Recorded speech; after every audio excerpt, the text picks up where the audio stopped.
नमस्कार, म आम सुकुम्बासी तथा अवस्थित बसोबास सङ्घका केन्द्रीय उपाध्यक्ष। विशेष गरी आज हामीले यहाँ प्रशासकीय प्रमुखले आज ज्ञापन पत्र बुझाएका छौँ सुकुम्बासीको लगत सङ्कलनको विषयमा। विशेष गरी अहिले हामीले यहाँनिर आएर प्रशासकीय विभाग प्रमुखले यो पत्र बुझाउँदाखेरि उहाँले के भन्नुभएको छ भन्दाखेरि यो चाहिँ महानगरको अधिकारभित्र पर्दैन।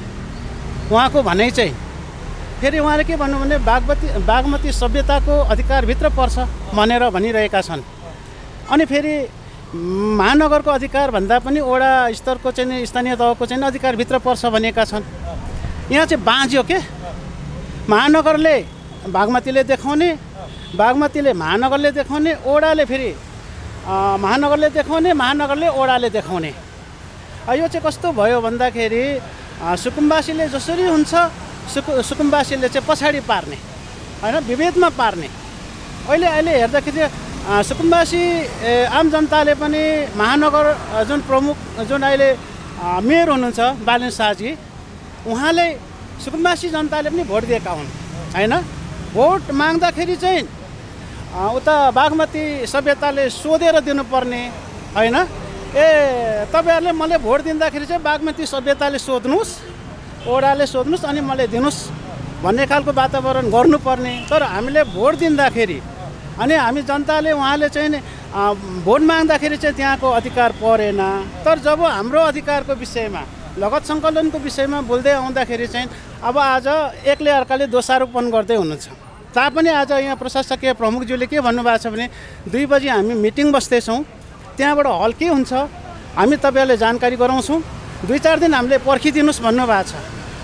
यदि महानगरले सुकुम्बासी आम जनता सुकुम्बासीहरूको चाहिँ समस्याले हल गरेन, लगत सङ्कलन गरेन भने चाहिँ हामी बाध्यता भएर आम सुकुम्बासी सङ्गठन उठ्नु नपरोस्, महानगरले घेराउ हाल्नु नपरोस्।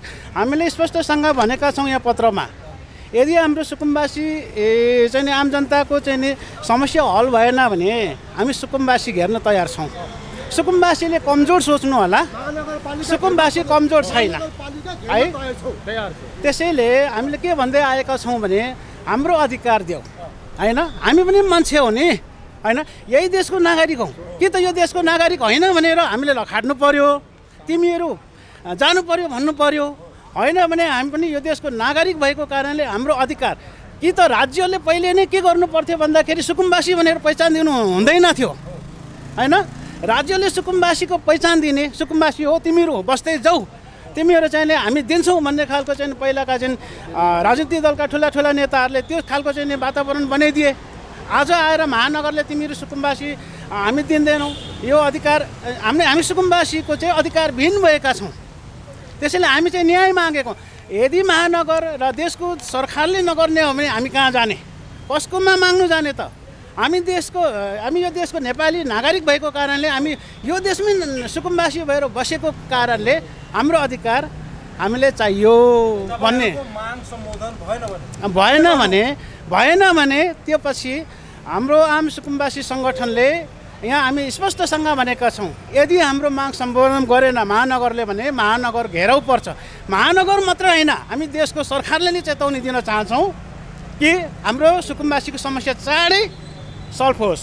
हामी यति मात्रै हो, नभए हामीले सुकुम्बासी जनताहरू उहिरेर आएर चाहिँ भोलि गएर सरकार र महानगरले दबाब दिनु पर्यो भने त्यो समयमा हुने क्षतिपूर्ति चाहिँ सरकार र महानगर जिम्मेवारी हुनुपर्छ। हाम्रो भने यो हो।